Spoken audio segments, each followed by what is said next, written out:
Bonjour à tous, je me présente Thomas Bouchet de la Quadrature du Net, Mindiel. J'ai intégré la Quadrature du Net en tant que permanent, en tant que responsable des développements des outils citoyens, dont Mémoire politique que je vais vous présenter rapidement. J'organise un sprint sur les 2 prochains jours. Donc voilà, c'était pour présenter le projet à ceux qui ne connaîtraient pas et qui pourraient potentiellement être intéressés. Qui ne connaît pas la Quadrature du Net ici ? Vous me faites plaisir, merci. Vous aurez des magnifiques autocollants pour tous ceux qui viennent au sprint pour décorer vos PC, ceux des voisins, ceux des collègues et ceux qui utilisent des trucs avec des fruits là, sur leur PC. Mémoire politique. Mémoire politique, c'est un outil qui a été mis en place il y a quelques années et qui a été, entre guillemets, stoppé par manque de moyens et surtout de bénévoles. Pour un projet que vous avez certainement entendu parler, ACTA, mis en place par la Quadrature du Net, le but étant que ça ne serve pas que à la Quadrature du Net, mais à tout un tas de qui voudra, d'associations. Le but principal de Mémoire politique, c'est de remettre le pouvoir du citoyen aux citoyens.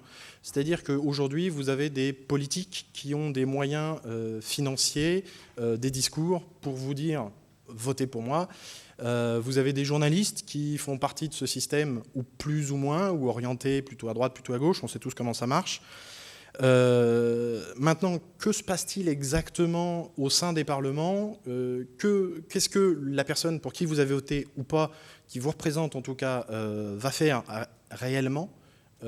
C'est à ça que sert Mémoire politique. Il va récupérer, on va parler surtout, je me baserai uniquement pour l'instant, ça va vite, hein. Je me baserai uniquement sur le Parlement européen. Ça récupère les votes des différents parlementaires et ça va leur donner un score par rapport aux attentes de, dans notre cas, l'association La Quadrature du Net. Donc ces différents parlementaires, les MEP, Member of European Parliament, vont avoir un score. Et ça va vous permettre de voir que tel ou tel parlementaire va être orienté. Donc forcément, rouge et jaune, c'est pas très bon. Et vert, ça va être, donc là, on a des particulièrement mauvais. Et vert, ça va être beaucoup mieux. Donc on voit que ce parti politique, j'ai pris au hasard, ce parti politique n'a pas forcément de bons scores, grosso modo. Il y a les élections européennes en 2014, en juin 2014, si je ne me trompe pas. Je ne suis pas très politique, je suis plutôt développeur. Donc l'idée, c'est de remettre un peu au goût du jour ce site, le rafraîchir et au niveau de l'interface, ce ne sera pas prévu pour demain, mais surtout le rafraîchir au niveau de son installation, des tests fonctionnels qui sont dessus et de l'accélérer un tantinet. Aujourd'hui, on a des informations pas très... On n'a pas forcément beaucoup d'informations. Là, on est en direct sur Internet, c'est du Wi-Fi, mais en vrai, c'est vraiment aussi lent que ça, parce qu'on a des choses comme cette carte assez... ignobles aujourd'hui, qui font qu'il y a des choses qui ne fonctionnent pas bien. Donc on a besoin de bénévoles, on a besoin de vos soutiens, de toute façon. Voilà. Donc n'hésitez pas à venir, c'est du Django, mais donc c'est du Python. Je suis prêt à tout prendre. Moi, ça fait 2 mois que je suis dessus, donc j'y connais pas grand-chose. Donc s'il y a des gens qui s'y connaissent en Django, venez m'apprendre des choses. J'en ai fait un peu, mais pas suffisamment. Voilà, je m'occupe de tous les outils, donc je ne peux pas non plus gérer tout. Les projets parfaitement. Donc, je ne suis pas là pour prendre tout le bénéfice. Il y a des tas de bénévoles. Il y a Bram qui est ici. Il est là. Voilà, il est là. C'est lui qui a énormément travaillé dessus. Il ne sera malheureusement pas là ni demain ni après-demain parce que, pas de chance, il a un boulot. Voilà. Donc, j'en ai 2, je suis désolé. Voilà, donc c'est une personne sur qui on peut encore compter aujourd'hui. Il y en a d'autres sur IRC, on a un Chan IRC. Il me reste 30 secondes. Voilà, si vous avez des questions. Aucune, c'est très bien. Alors, oui ? Comment vous récupérez des infos statistiques sur les votes qui sont faits ? Alors, bouchez-vous les oreilles. Aujourd'hui, le Parlement européen ne fournit pas... on va essayer de leur faire fournir, parce qu'on sait qu'ils le font peut-être par ailleurs, mais ils ne fournissent pas d'informations sur les votes électroniques définitifs. Donc aujourd'hui, c'est entre autres Bram et un autre développeur, Steph, qui est pas ici, qui récupère des documents Word pour chaque vote et par rapport aux amendements, et qui donc récupère ces informations en parsant en Python, hein, je crois. ou en Perl, Bash, en Python. Et j'ai fini. Voilà. Et donc c'est l'horreur pour ça, mais c'est un autre sujet.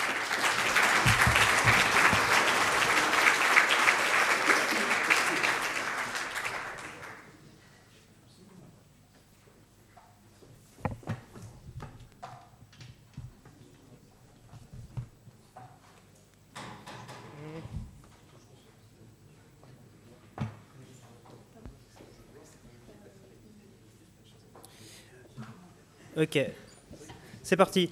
Alors j'ai vu qu'il y a pas mal de personnes qui étaient intéressées par Salt. Donc nous on a du Salt en production, donc j'ai essayé de faire un petit retour. Donc Salt c'est quoi? Salt, pour ceux qui ne connaisseraient pas, mais je pense que tout le monde connaît, c'est un outil de gestion de configuration. C'est meilleur que Chef, Puppet, Ansible, etc. selon mon point de vue. Pourquoi? Parce que c'est du push versus du pull. Donc quand vous voulez mettre à jour, c'est... Généralement, vous voulez mettre à jour maintenant. C'est pas dans 24 heures, j'espère que tous mes serveurs auront convergé, seront dans le bon état. C'est du RPC, donc ça c'est pratique. En plus de la gestion de configuration, pouvoir dire, OK, sur toutes mes machines où il y a censé avoir Nginx qui tourne, est-ce que Nginx tourne? Ces états par rapport à des commandes, ça c'est une autre manière de designer. Si on dit, voilà, je veux que le paquet il soit installé, le fichier là il soit installé, le service il tourne, plutôt que dire install. Et ça permet à la fois c'est une manière plus simple d'écrire les formules, c'est une manière aussi de pouvoir vérifier que l'état est le bon. Ici en 0MQ, c'est pour un SSH, quand on commence à avoir pas mal de serveurs, c'est un peu plus simple. Donc le RPC, voilà, par exemple, là c'est sur notre serveur de prod, on dit tous les minions dont le nom commence par ES, donne-moi le statut du service Elasticsearch. Voilà, elle me dit que ça tourne, donc c'est bien. Ça abstrait aussi les différences entre les différentes distributions Linux, du Windows, du Mac. Donc si j'avais un cluster avec du Windows, bon, je sais que c'est une drôle d'idée, mais ça marcherait. Donc notre production, on a environ 25 machines, 4 machines Elasticsearch, 4 machines qui génèrent des previews. Ça a été simple à déployer, donc c'est cool. Donc les plus de Salt, du templating. Vous définissez par exemple un port d'un service à un endroit et vous l'utilisez partout, partout pareil. Vous n'oubliez pas de changer un mot de passe ou un port. C'est recette en YAML. Donc le YAML, on peut se faire piéger par, mais généralement c'est assez simple. Vous pouvez utiliser des features cool, genre le peer system ou la saltmine pour écrire 0 IP dans vos fichiers de conf. C'est automatique. Vous avez SaltCloud pour déployer automatiquement toutes vos machines. En fait, vous dites, OK, je veux 20 machines qui font ça, bah, il va le faire. Salt Vagrant qui a été mergé dans Vagrant pour vos environnements de dev. Ça, on l'a mis en place la semaine dernière, ça marche très très bien.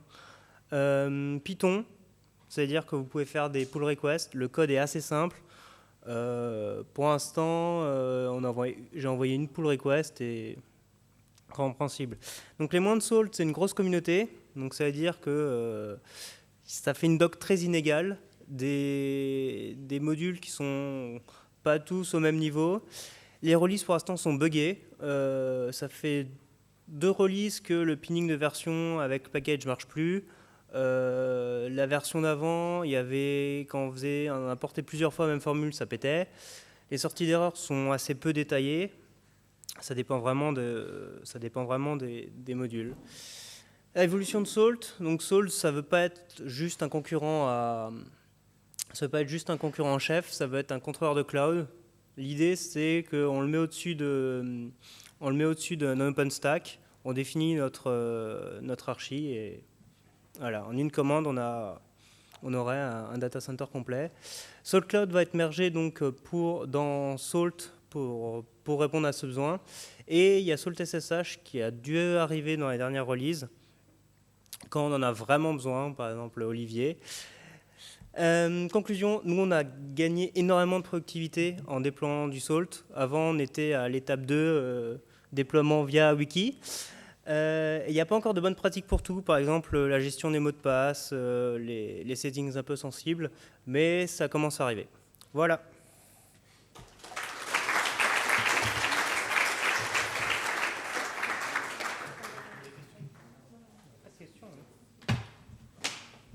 Tu penseras à me le rendre?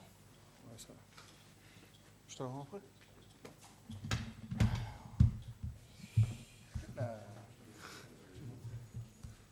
C'est pas mes gardes du corps, vous inquiétez pas.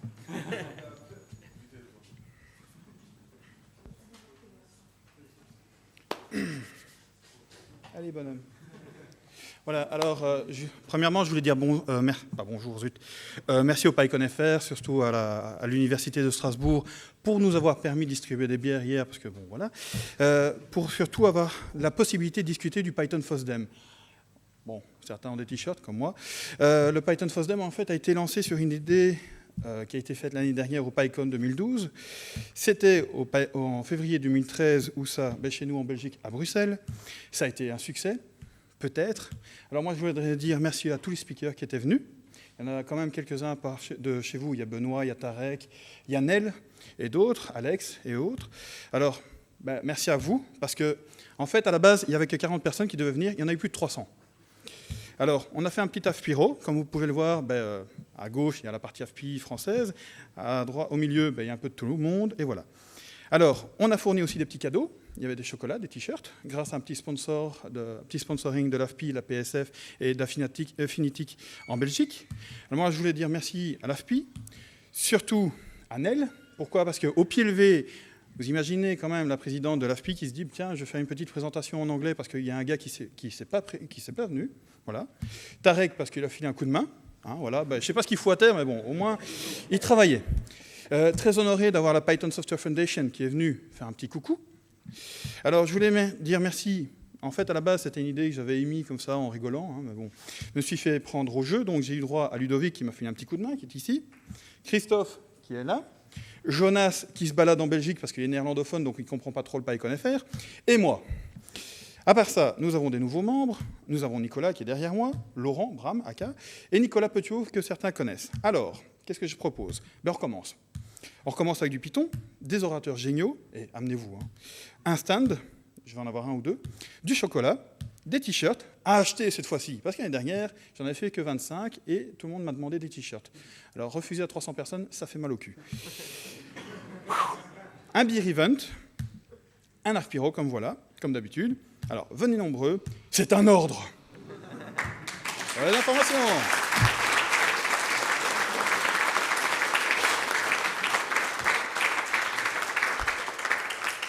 2 minutes 36. Alors, c'est le 2 février 2014, c'est au FOSDEM, ça s'appelle le Python FOSDEM. Le call for proposal est à partir de la semaine prochaine, donc à partir du mois de novembre, ça ouvre le 1er novembre, ça ferme le 30 et pas le 31. C'est gratuit, hein, rien à payer sauf le trajet, forcément, et l'hôtel. C'est en anglais, hein, désolé. Il y a un site, pythonfosdem.org, et il y a un compte Twitter. Donc voilà. Ça va ? Ah ! Comme j'ai encore 2 minutes... Oui, ça vous sait. Gawel, t'es où ? Depuis 1 an, je lui suis écoute pour avoir son adresse parce que j'ai oublié de lui donner un t-shirt. Alors, comme on est belge, qu'on est assez généreux, j'ai amené pour nos amis de l'AFPI, que je remets en main propre à la présidente, des chocolats. C'est pas pour prendre du poids, vous inquiétez pas. C'est pour les partager. Alors, nous avons un produit purement belge. C'est un équivalent de champagne, méthode champenoise traditionnelle, et au cas où ça serait merdique, un véritable champagne. Voilà.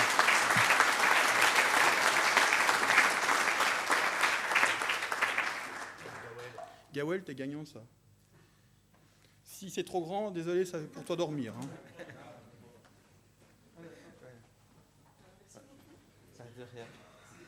Avec plaisir. Merci à vous.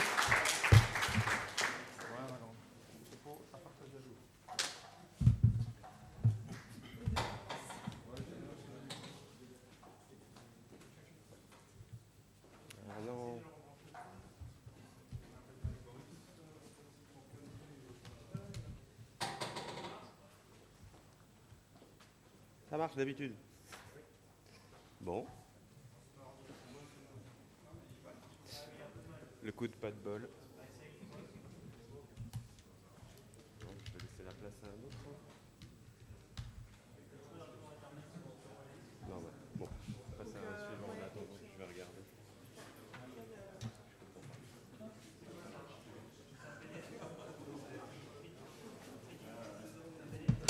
Par contre, il y a un adaptateur Mac.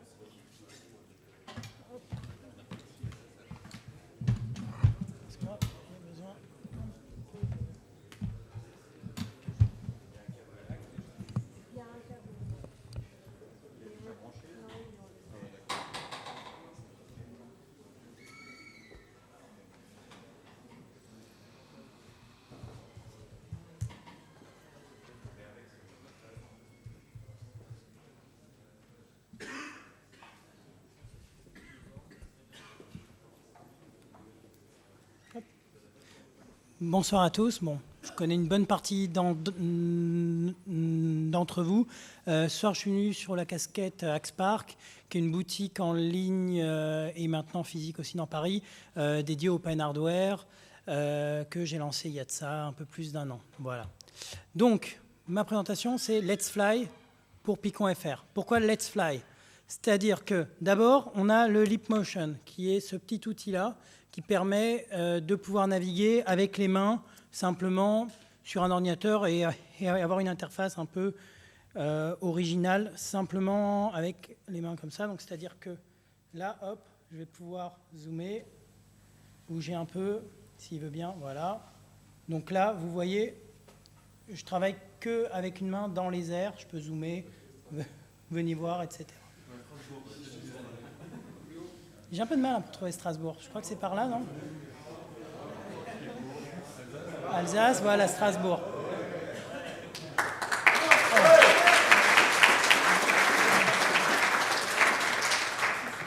Bon, ça, c'est bien gentil, mais jusqu'à présent, on ne voit pas trop le rapport avec Python. Bon, il se trouve qu'il a une API en Python. Et que j'ai ramené un autre petit joujou aujourd'hui, qui est un petit quadricoptère comme ça, qui a, il se trouve, lui aussi une API en Python. Et c'est là où c'est fun, parce que ce petit quadricoptère, en fait, comment est-ce que ça marche? On a en fait 2 hélices qui vont aller tourner dans un sens, et 2 autres qui vont aller tourner dans le sens inverse. Ce qui fait qu'il va pouvoir être stable et ne pas tourner comme une toupie. Et donc, c'est relativement assez facile à utiliser. Et du coup, ça permet de pouvoir le stabiliser par informatique. Donc, l'idée, c'est si on les mettait ensemble. Si on les mettait ensemble, par contre, ce que je vous propose, voilà, c'est éventuellement dans un casque, si vous avez peur.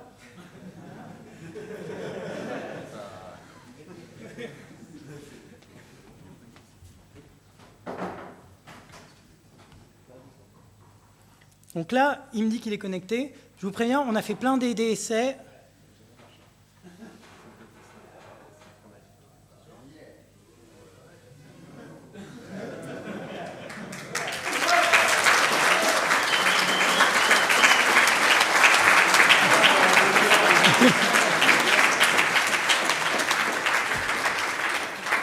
Et voilà, tout ça en Python. Je vous remercie.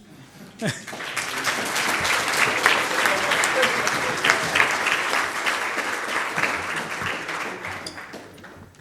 on va plus être dans le téléphone. Quoi? Ça va être dur de faire. Je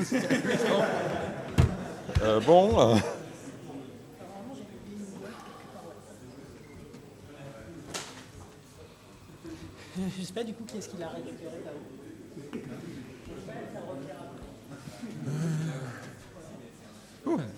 Ça marche du premier coup. Alors, moi je m'appelle Laurent Piron, je suis ingénieur à l'INRIA à Nancy Grand Est. J'ai mis un poster Haskell dans l'entrée et je me suis dit, bon, je vais faire une petite présentation rapide. Et j'ai mis une sorte de troll pour la présentation ici. Alors, en fait, l'idée, c'est pas de vendre Haskell par rapport à Python. D'ailleurs, du Python, moi, j'en fais pas mal. Ça fait plus de 10 ans que je fais du Python. J'en ai enseigné. J'ai fait aussi de l'évangélisation Python dans mon labo et ça a pas mal marché. Là, ce que je vais faire, c'est un retour sur une école d'été l'an passé qui a duré 2 semaines sur le parallélisme, surtout parallélisme multicœur et puis GPU, dans les langages fonctionnels. Alors, le langage qui a été utilisé, c'était Haskell, mais on pourrait imaginer qu'en Python, on puisse arriver à faire des choses similaires. Donc j'avais envie de partager mon expérience avec la communauté Python, c'est pour ça que j'ai amené mon slide.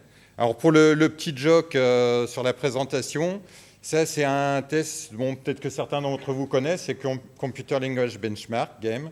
Il y a un certain nombre de tests, et il y a un test qui consiste à lancer 500 threads en parallèle et de faire tourner un jeton entre ces 500 threads, de faire tourner 50 millions de fois le jeton. Et là, Haskell arrive largement en tête. Et on voit Python, il est 47e, et on voit même C est 15e, quoi, sur un processeur à 4 cœurs. Alors, je vais plutôt partir sur des petits exemples sur le parallélisme. En fait, le parallélisme, on se dit, quand on fait du langage fonctionnel, comme on peut aussi le faire en Python, on manipule des listes et on fait des applications de fonctions sur tous les éléments d'une liste. Et donc, on se dit, ça, c'est cool pour faire du parallélisme, que ce soit sur du multicœur ou sur de la GPU. On fait un thread par donnée, et puis on balance notre fonction, on calcule chaque fonction, et puis après, on fait ce qu'on appelle un reduce, on prend tout le résultat et on combine les résultats. Alors, je vais partir sur un premier exemple qui consiste à résoudre des grilles de Sudoku. Ouais, c'est bon, c'est pas mal visible. Là, c'est le poster. Donc, les grilles, elles sont dans un fichier texte. Il y a une grille par ligne. Il faut les résoudre. Alors, on va trouver le truc classique. Donc ça, c'est un programme Haskell complet. Donc on va faire un map solve grille. En fait, grille va contenir la liste de toutes les grilles. Alors comment on peut paralléliser ça? Alors en Haskell, la solution finalement, c'est assez simple. Il y a deux fonctions qui existent pour faire du parallélisme. C'est la fonction rpar qui dit, donc comme on est dans un langage fonctionnel, bon, comme je n'ai pas beaucoup de temps, je n'explique pas trop ce que c'est, mais le mécanisme de calcul, c'est l'évaluation des fonctions. Donc on a rpar qui dit les deux paramètres ils peuvent être évalués en parallèle, ou rsec qui dit le premier paramètre de la fonction doit être évalué avant le second. Donc là on va voir, on se dit, bon, notre grille, la liste de grilles, on la divise en deux, on fait un rpar pour chaque. Alors on est obligé, on est obligé de descendre assez bas niveau, c'est quasiment de l'assembleur du parallélisme. Donc ici, on a pour la première, la deuxième, on fait les rsec et puis on concatène nos grilles de résultats. Alors c'est très bas niveau, c'est pas très beau à écrire. Donc l'idée, c'est d'aller un peu plus loin. Par exemple, on se dit, le map, là, de toute façon, on fait un map sur toutes les grilles, donc on pourrait peut-être écrire une fonction par map qui va faire le bas niveau avec les rpar. Bon, là, c'est la fonction par map qui va permettre de faire ça. Et il va falloir faire le calcul du par map sur le soft-grid. Donc maintenant, notre ligne de calcul, si on a défini cette fonction, c'est plus que ça. Alors, en Haskell, c'est là qu'on peut peut-être imaginer des choses plus intéressantes qu'on peut peut-être faire avec Python. C'est de se dire, mais mon programme, je l'ai écrit en séquentiel, je l'ai débugué, maintenant il marche bien, je veux ajouter du parallélisme, mais je ne veux pas me casser la tête à changer mon algo pour qu'il soit parallèle. Alors une idée, c'est de faire une sorte d'annotation pour dire, on ajoute on arrive à la fin. Donc on arrive à ça, où on dit, bon, la fonction elle n'a pas changé, mais on utilise une stratégie qui consiste à utiliser des listes parallèles et avec un contrôle séquentiel. Et le résultat, voilà ce que ça donne, avec différentes stratégies. Et donc vous pouvez venir voir tout à l'heure le poster pour avoir plus d'infos. Merci.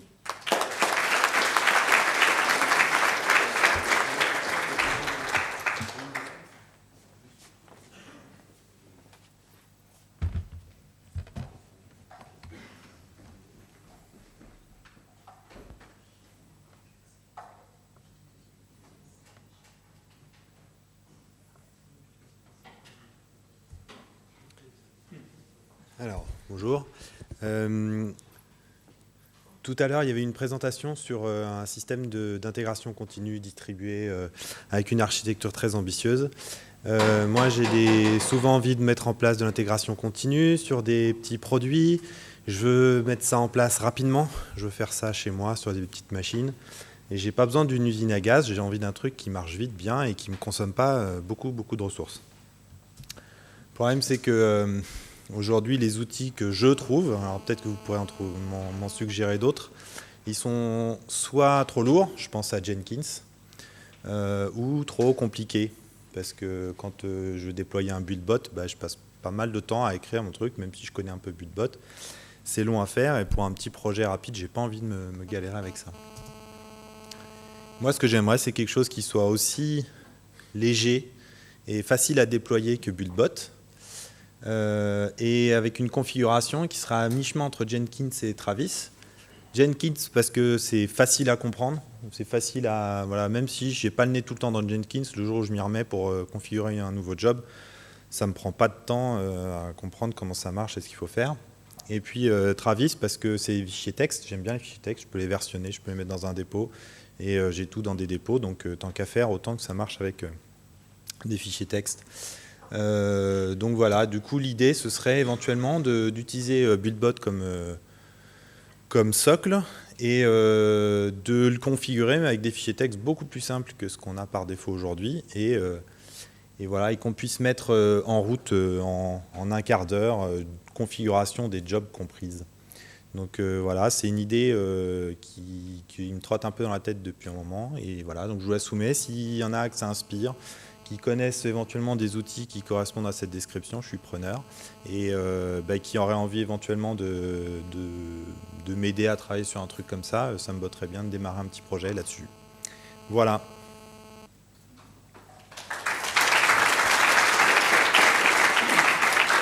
Juste une précision, je suis là encore ce soir, mais demain et après-demain, je ne serai pas là, donc si ça vous intéresse, venez m'en parler après. Voilà.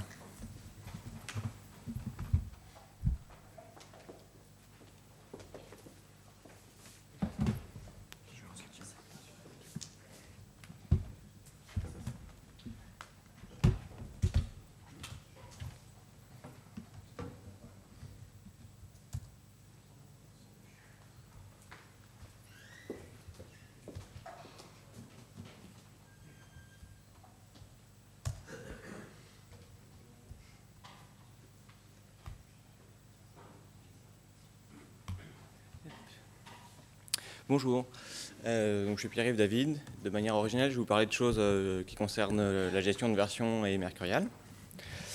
Je ne vais pas vous parler de cabane dans les arbres, désolé. Je vais vous parler de comment est-ce qu'on peut parcourir son arbre et retrouver des choses dedans.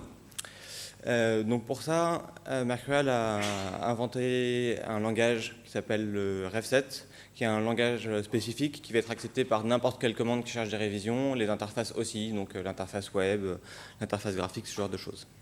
Parce que en fait, quand on regarde les logs, les options courantes sur quelque chose qui parcourt l'historique, comme log, on s'aperçoit qu'il y a plein de choses qu'on veut faire. On veut pouvoir suivre spécifiquement une révision, trouver des choses par date, trouver des mots-clés dans la description, pouvoir retrouver des utilisateurs, des branches particulières, ce genre de choses.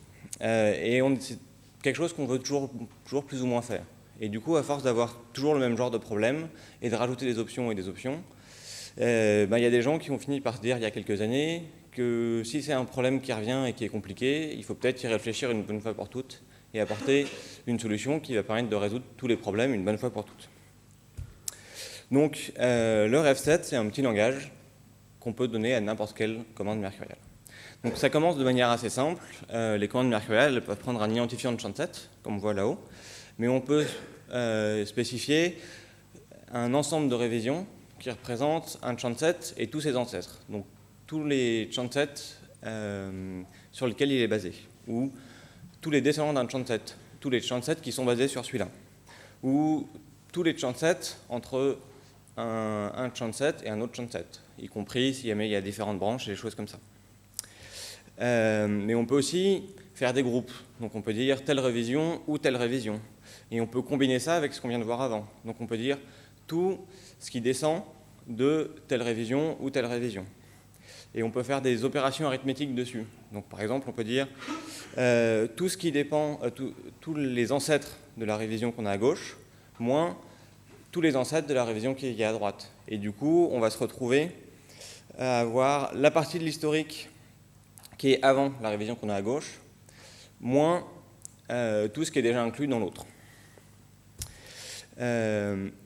Pour l'instant, on n'a vu que des hashes, mais on peut mettre bien sûr n'importe quoi, donc la version indexée ou des tags à la place des hashes. On a aussi un certain nombre de petites fonctions pour représenter des concepts. Donc on peut dire les chansets qui sont des merges, les chansets qui sont des branchements, donc qui ont plusieurs enfants, les chansets qui sont publics, qui ont été envoyés ailleurs, les chansets qui ont des tags. On a des fonctions qui permettent de faire les recherches qu'on a pu voir dans les options avant. Donc on peut rechercher tous les chansets dont l'auteur contient Pierre-Yves, on peut faire des expressions régulières dans ces fonctions. On peut regarder tous les gens qui travaillent chez Mozilla et dont le prénom est Simon. Enfin, rechercher tous les chansets qui ont ce genre d'auteur. On peut faire des filtres, donc on peut calculer un ensemble de révisions et ne récupérer que les têtes. On peut faire d'autres fonctions, comme récupérer les parents ou les enfants d'un chanset particulier. Et on peut aller lire des métadonnées assez compliquées, comme l'origine d'un chanset qui a été grafté ou cherry-piqué, retrouver quel est son chanset à l'origine.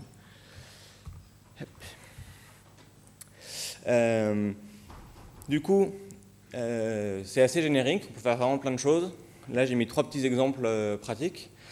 Le premier, c'est utiliser les refsets pour sélectionner tous les chansets qui vont être dans la prochaine release, donc qui ne sont pas déjà couverts par quelque chose qui a été tagué et qui ont le mot fixe dans le nom.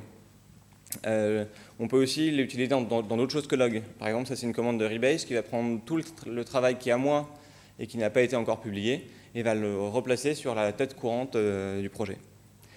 On peut aussi faire des choses assez sophistiquées comme retrouver dans les sources de Python quels sont tous les chansets sur la branche 2.7 qui ont en fait été cherry-pickés de la branche 3.3. Donc c'est pratique, c'est puissant, c'est une bonne solution à ce problème-là et c'est assez sympa. Si vous voulez des détails, vous pouvez aller voir dans l'aide du concept. Et peut-être que l'année prochaine, je vous parlerai des filesets.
Bonjour, alors je vais vous faire un petit retour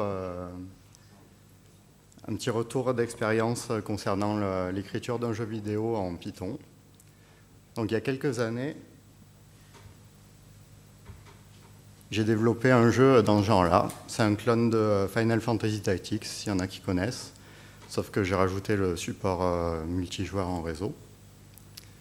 Donc du coup, les features du jeu, c'était donc voilà qu'il devait y avoir un mode online, qu'il devait pouvoir tourner sur plusieurs plateformes.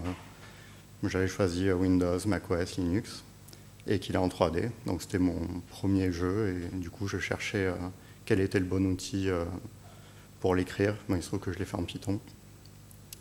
Donc comment on écrit ce genre de jeu ?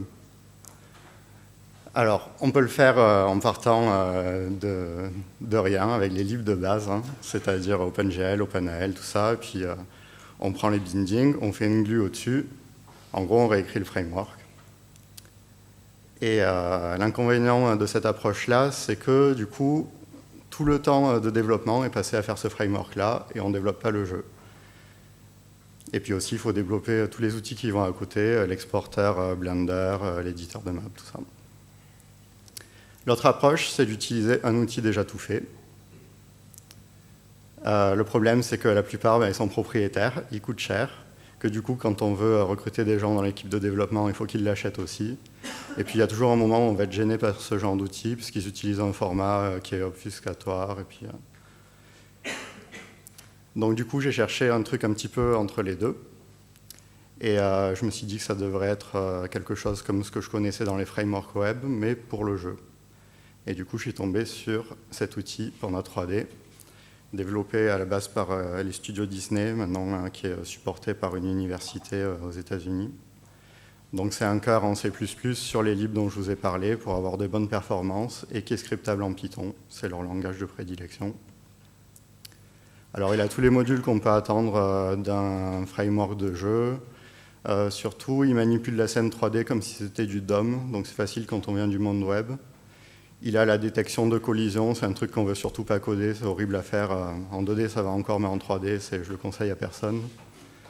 Et il a des modules qu'on ne trouve pas souvent dans les frameworks de jeu, le réseau et l'intelligence artificielle. C'est en gros du pathfinding.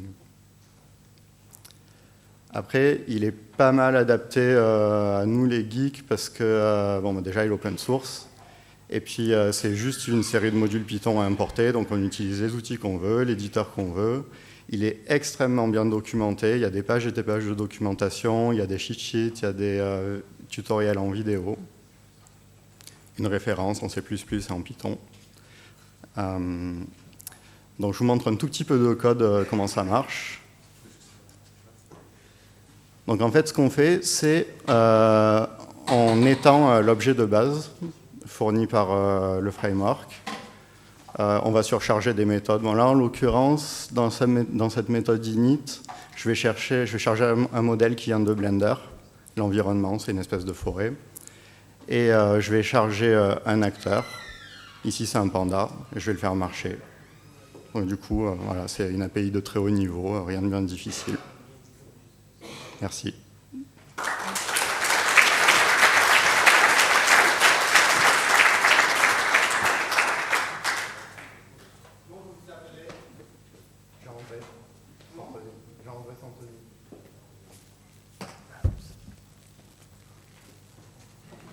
Alors moi je vais troller un petit peu.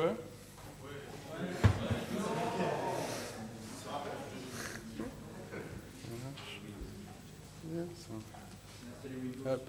Je vais parler d'un truc que j'ai hacké en écoutant d'autres conférences, pas cette fois-ci, mais précédentes conférences où j'étais.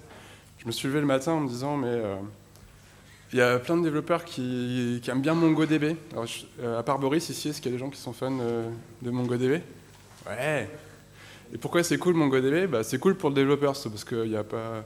C'est orienté document, il n'y a pas de schéma, il n'y a pas besoin de réfléchir avant sur ses tables, ses relations, ses machins. On fait c'est des dictionnaires, c'est des JSON, on les stocke dedans, et puis on peut faire toutes les requêtes qu'on veut, sans devoir, par exemple, comme dans CouchDB, écrire des views en MapReduce en JavaScript avant. C'était un troll. Donc c'est super, c'est developer friendly. Mais bon, c'est pas parfait quand même MongoDB. Il y a des gens qui savent qu'il y a des petits défauts à MongoDB. Ouais.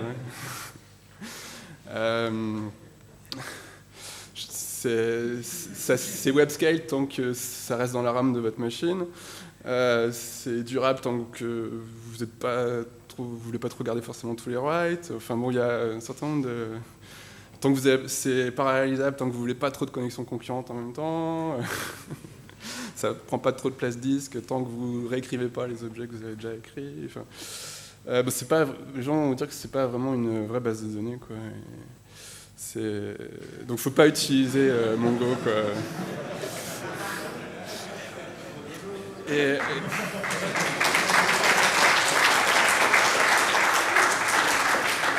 Et puis, pourquoi inventer de nouveaux trucs? On a déjà des vraies bases de données, ça fait des années. On a un truc qui s'appelle Postgres, ça stocke les données, ça scale bien, etc. Par contre, le problème de Postgres, si je veux faire du schéma LS, du document, c'est pas trop prévu pour, quoi. Il y a SQL quand même dans Postgres. Donc on n'aime pas forcément SQL. On aime bien le côté robuste de Postgres, mais on n'est pas obligé d'aimer le SQL. Mais Postgres 9.3, qu'est-ce qu'ils ont fait? Ils ont mis du JSON dedans. Et donc je me suis dit, mais si on avait l'API de Mongo, plus Postgres 9.3, ce serait le bonheur. Voilà. Donc j'ai hacké un tout petit truc. En gros, j'ai pris le tutoriel depuis Mongo, et puis je me suis dit, je vais essayer d'implémenter un truc qui fait le tutoriel. Alors je vais essayer de passer du coup sur l'autre écran. Hop, je vais mettre ça en bas. Yips, ouais, je vois rien. Attends, je vais regarder là. Hop, donc voilà, il y a un petit Python notebook en haut, et en bas c'est... non, en bas il est disparu. Voilà. Désolé. Donc ça c'est un gros tutoriel de Mongo, c'est en... on crée une connexion, un client pour coder à sa base de données. Donc là, ça peut être un Mongo, ça va être un Postgres derrière. On tape une base de données qui a un nom, donc là c'est test database, donc ça correspond à une DB sur Postgres. Et derrière, on a le concept de collection. Donc là, on le map sur des tables dans Postgres. Donc j'en ai une que je vais appeler test collection. Puis voilà, du fait que je l'accède, là, il va me la créer à la demande en dessous.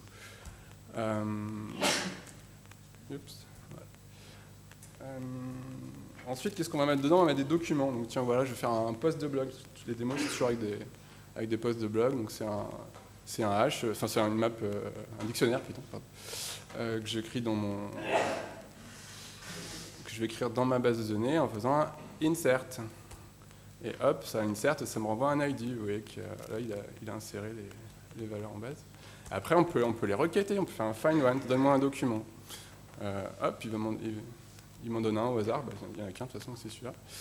Après, on peut faire des requêtes avec des requêtes ad hoc avec des paramètres. Je dis, donne-moi les blog posts qui ont comme moteur Mike. Oh, il me le trouve.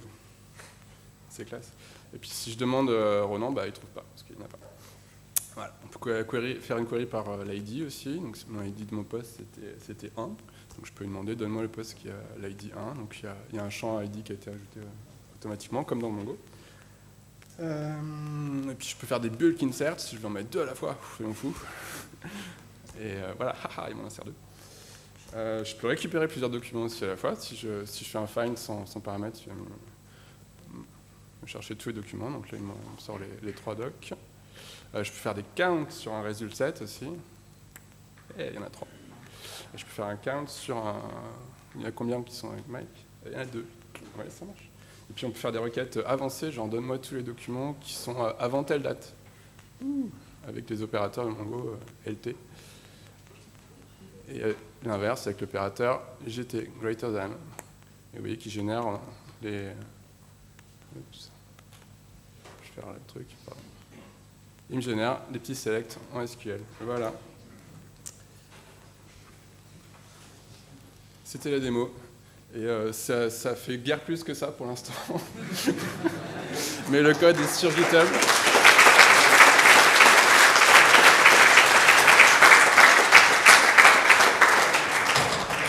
Donc si vous voulez l'améliorer, c'est fun.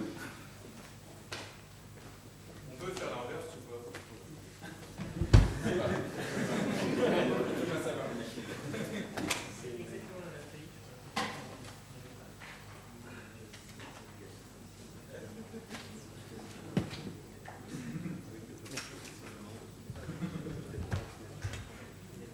C'est à qui?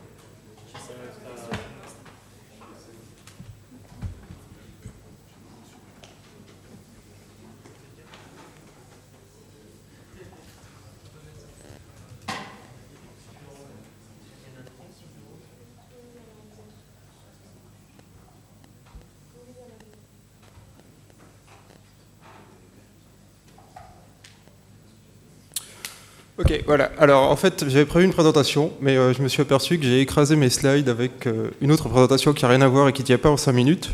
Donc ça va être une conférence en une seule diapositive, totalement improvisée. Et donc le secret quand on ne sait pas quoi dire, c'est globalement déjà d'interroger le public. Donc la première question que je vais avoir, c'est quels sont parmi les gens présents qui auront déjà entendu parler d'OpenShift? Donc levez la main. Bien, bien. Bon. Et parmi toutes ces personnes, combien ont déjà utilisé le service? 0. Bon, alors là, du coup, je commence déjà à être à court de questions. Mais ça tombe bien parce que maintenant, j'ai des réponses à proposer. Alors, OpenShift, pour tous les gens qui n'ont pas levé la main la première fois, c'est un service de plateforme as a service, c'est un peu redondant. C'est ce qu'on appelait, quand j'ai commencé, de l'hébergement, mais maintenant, plateforme as a service, c'est vachement mieux, ça sonne cloud, etc., etc. Donc, globalement, vous pouvez demander à avoir un hébergement. Si vous avez mauvais goût, ça va être du PHP, mais ça, vous en trouvez partout. Si vous avez bon goût, vous pouvez directement demander à héberger une application Django et le service va vous le donner sous forme d'un dépôt guide que vous récupérez, vous committez et paf, c'est déployé. Alors c'est vachement pratique si vous voulez tester des choses, c'est aussi pratique si vous voulez héberger des petites applications. Je tiens à préciser que c'est proposé par mon employeur et donc on a un hébergement gratuit limité à quelques à 1,5 giga de RAM et ce genre de choses. Donc ça va bien, mais c'est pas avec ça que vous allez conquérir le monde. Ensuite, il faut sortir de l'argent, soit pour louer vos serveurs, soit pour louer nos serveurs, enfin, plus ou moins.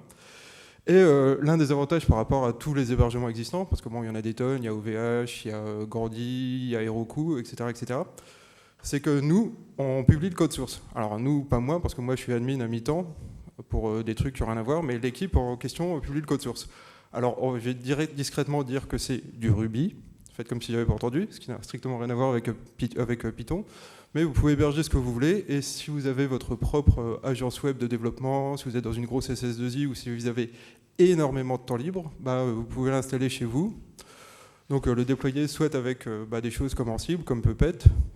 Si vous ne savez pas quoi faire, vous pouvez également écrire des formules SALT, parce que j'imagine que tout le monde a été convaincu par le talk de Sébastien. Donc tant qu'à faire, si vous ne savez pas quoi faire, moi ça me ferait plaisir. Et regardez bien, je souris. Donc vous voulez me faire plaisir également.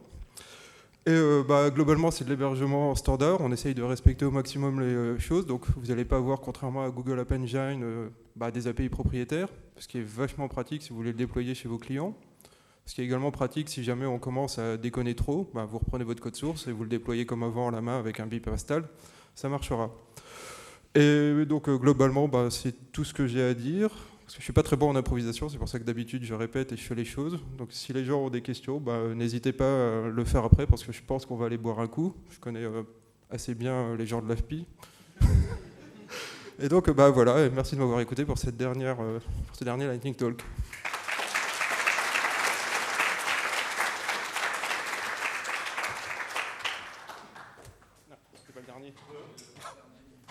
Alors il y a des tricheurs, je tiens à préciser.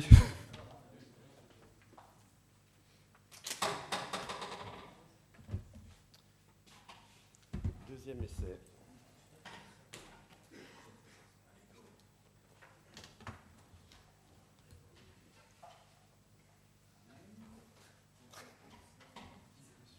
Deux fois.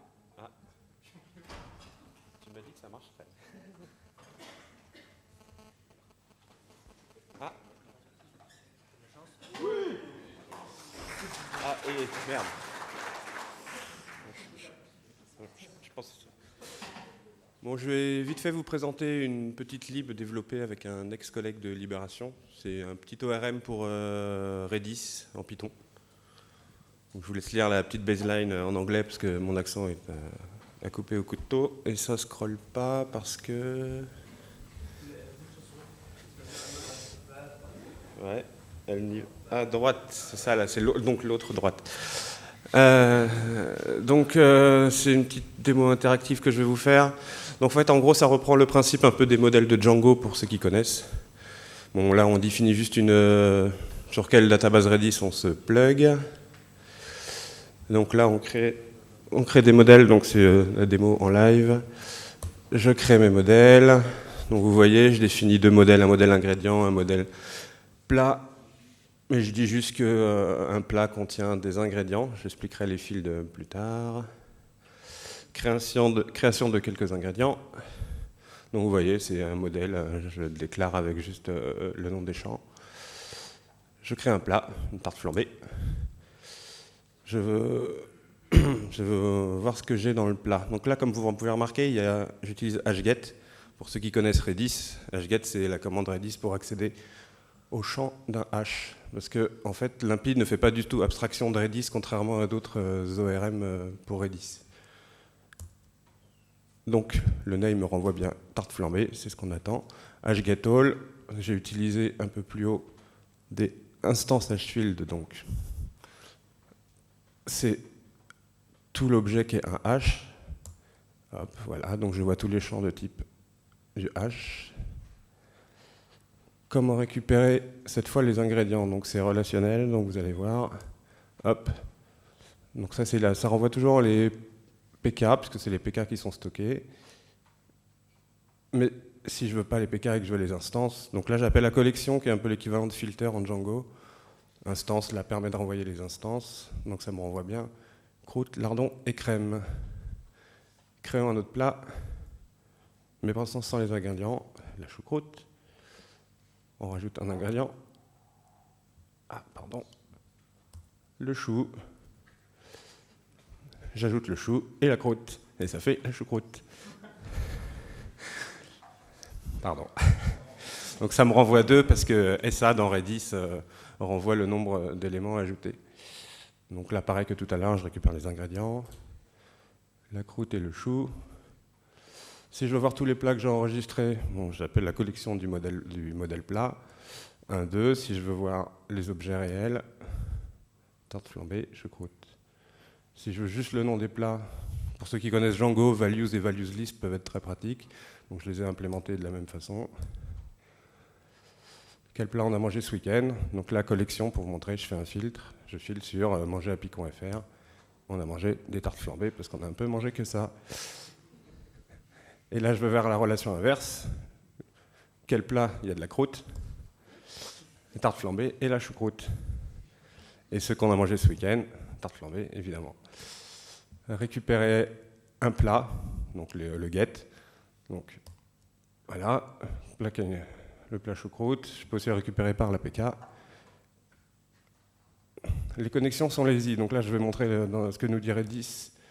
Bon, c'est un serveur qui travaille beaucoup.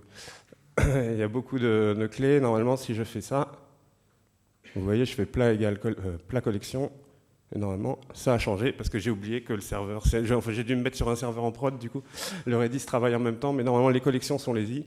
C'est-à-dire que c'est seulement au moment où je vais afficher, c'est-à-dire ici, que la requête est envoyée à Redis. Voilà, vite fait d'autres types de champs. Il y a vraiment un type par type dans Redis. Il me reste plus de temps. Des clés primaires, par défaut automatiques ID, comme dans Redis. Des champs relationnels, donc des FK et des M2M, mais stockés direct dans des vrais champs Redis. Un exemple de hashfield, par exemple une classe mail, un body et des headers. Les headers, on fait comme ça. Si je fais ça, je crée mon modèle, je crée mon mail, et je peux donc ensuite aller checker. Donc l'avantage du hashfield, c'est que le champ est libre, c'est vraiment un dictionnaire. Et voilà. Petite note de fin, si vous voulez la regarder, on a un chan sur IRC, il y a la doc sur Read the Doc, c'est testé, portage Python 3 en cours, et il y a des petites libs additionnelles qu'on a codées. Voilà.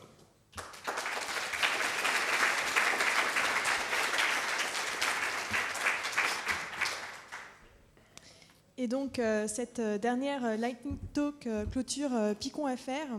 Cependant, avant de partir, donc en fait, Picon.fr n'est pas complètement terminé, puisqu'il y a des sprints demain. Et juste pour savoir, parmi l'audience, est-ce que ceux qui vont rester au sprint peuvent lever la main? Ah oui, ouf. Ok, très bien. Ça nous permet d'évaluer un peu ce qu'il faut ce qu'on achète pour demain. Et je vais peut-être laisser la parole à Arnaud pour qui nous fasse qui nous explique donc, les horaires et les salles, puisque ça ne sera pas dans les amphis. Alors, je ne sais pas s'il y a des gens qui sont montés au premier étage dans le bâtiment. Donc il y a 3 salles de cours donc, qui sont dédiées au sprint demain. C'est déjà tout installé. Par contre, si vous avez des câbles Ethernet, ce serait bien de les ramener, parce qu'on a des switches, vous pouvez vous connecter directement en filière. Voilà, c'est à partir de 9h demain matin. Et puis, le soir, on verra. Normalement, le bâtiment ferme à 20h, mais ce serait quand même mieux de finir un peu avant. Voilà. Et juste pour... demain matin, on fera un petit... on commencera par une présentation de chaque projet pour les sprints, de manière à ce que tout le monde puisse voir un peu ce qu'il y a. Donc, très bref, hein, pas de slides, juste...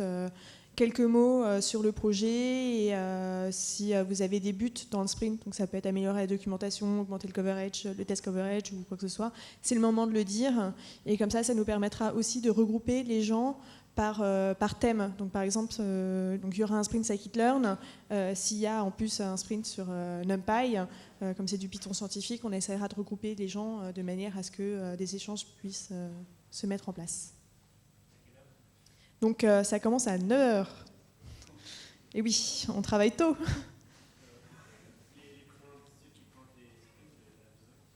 Ah ben, c'est mieux. Après, c'est vrai que... Donc on a la salle à partir de 9h, on peut peut-être dire 9h30, comme ça ça permettra aux gens de dormir un peu. Mais 9h30, donc c'est là qu'on commencera. Après c'est vrai que ça arrive à toutes les conférences que certains arrivent plus tard. Par contre, pour les sprints, par contre, du coup, à la limite, si vous pensez arriver un peu en retard, vous pouvez aussi m'envoyer un mail. Et ceux qui ne seront pas là pour présenter les projets, je pourrais dire un mot au début et puis voir un peu aussi par rapport aux salles. Et donc, finalement, j'aimerais quand même remercier à nouveau nos sponsors. Donc l'Université de Strasbourg qui nous a accueillis et toute l'équipe locale qui a fait un super boulot cette année. J'aimerais faire une grande vague d'applaudissements.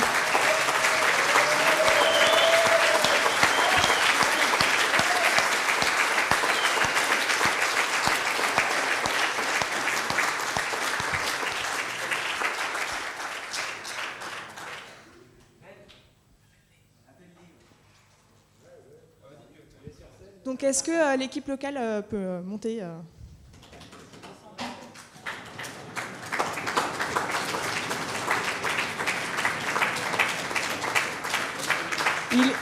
il en manque un. Il y a Marc qui discute là-bas. Et puis il en manque encore, il me semble. Et il travaille. Donc merci beaucoup.